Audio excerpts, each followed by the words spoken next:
tuweze kuendelea.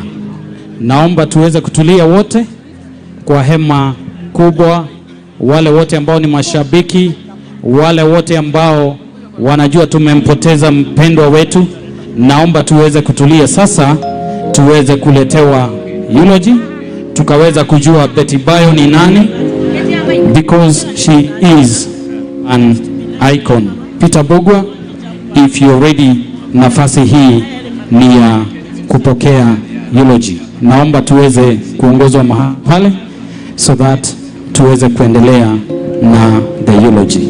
Karibu sana Peter Mbugua.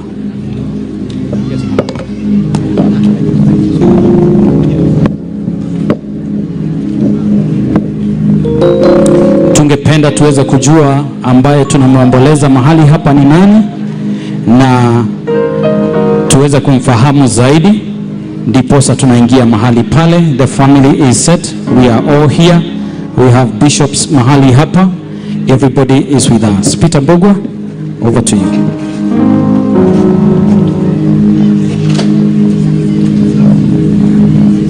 Good morning.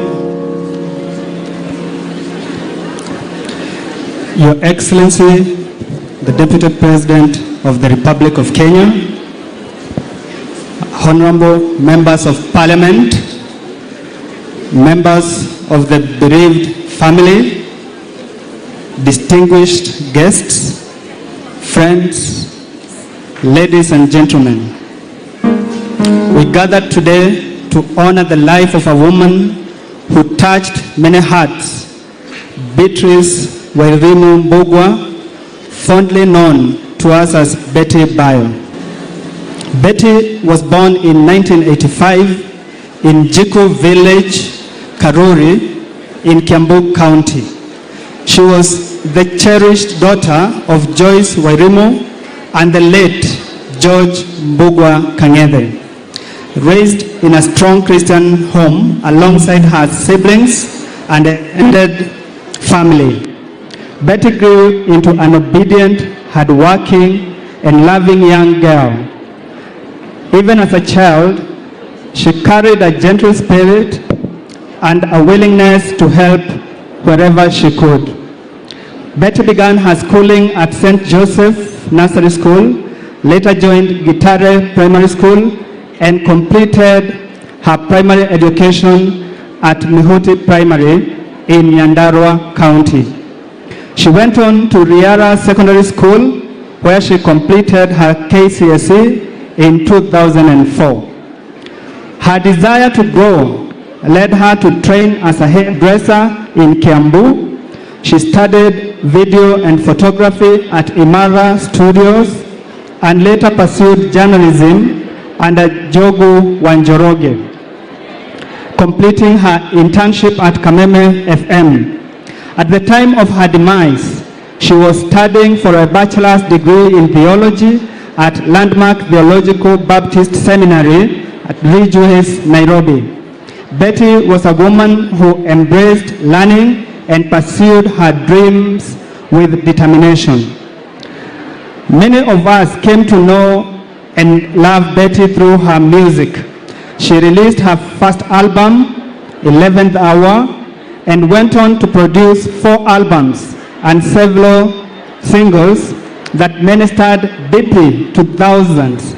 Her first album, launched at St. Andrews, Nairobi, drew great crowd, proof of how God had lifted her from humble beginnings and used her as a vessel of encouragement.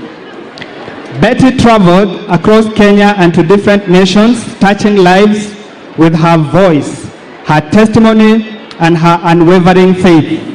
Through her songs, she reminded us that God remains faithful even in life's darkest moments. Betty was very kind-hearted. Betty was a very kind-hearted woman who interacted with fellow artists. She was a committed member and the secretary of Blessed Beautiful Sisters, and also a devoted member and trips and events organizer of Royal Family Club until her demise. Marriage and family. In 2012, Betty met Pastor Kanyari, and together they were blessed with 2 wonderful children, Sky Victor and Danny Victor. Though their union later came to an end, God continued to guide her steps. In 2021, she found love again and married Hiram Gitau Muthoni, known to many as Tash. They built a beautiful life together in Kenya and occasionally in the United States. Her children and her husband were her joy. Betty was not only a gifted musician, she was enterprising, generous, and visionary. She completed building her mother's house, a moment celebrated with joyful housewarming in 2016. She also held a memorable homecoming at Karuri Primary School, where she generously donated uniforms and shoes to children at Kavbadhi Primary. Betty ventured successfully into marketing, real estate, travel promotion, and beauty products. In 2023, Betty, together with her husband, founded a real estate company dealing in land and homes. She also established Mbugua Production, a video and photography studio. Betty always dreamed bigger, reached higher, and worked harder. At the time of her passing, she was preparing a new album, one that, though unfinished, remains a symbol of her unwavering passion for ministry. Illness and final moments. In her final days, Betty fell ill and was treated for low hemoglobin, receiving several transfusions.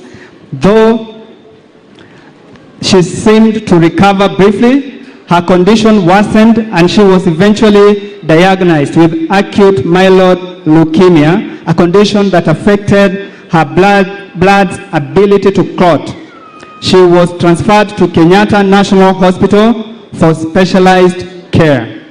On 10th November 2025, at 9 a.m., surrounded by God's peace, Betty rested in the Lord at the age of 39 years. She leaves behind her beloved children, Sky and Danny, her loving husband, Hiram, her dear mother, Joyce, her mother-in-law, Bishop Hannah Muthoni,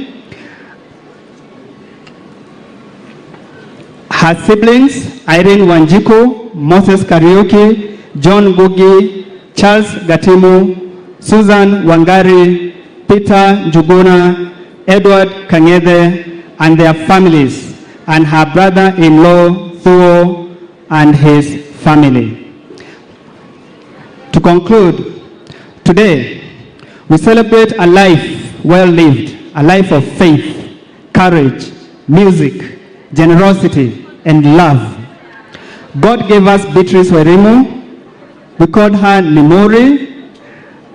You call her Betty Bayo. And in his perfect wisdom, he has taken her home. May her memory comfort us. May her legacy inspire us. And may her soul rest in peace. Amen. Amen. Thank you, Peter Mbugua. Tumpigie makofi for encouragement. Thank you. That is the eulogy for Betty Bayo, ambaye siku hii ya leo tunamwomboleza. Ningependa tuweze kuingia kwa tributes.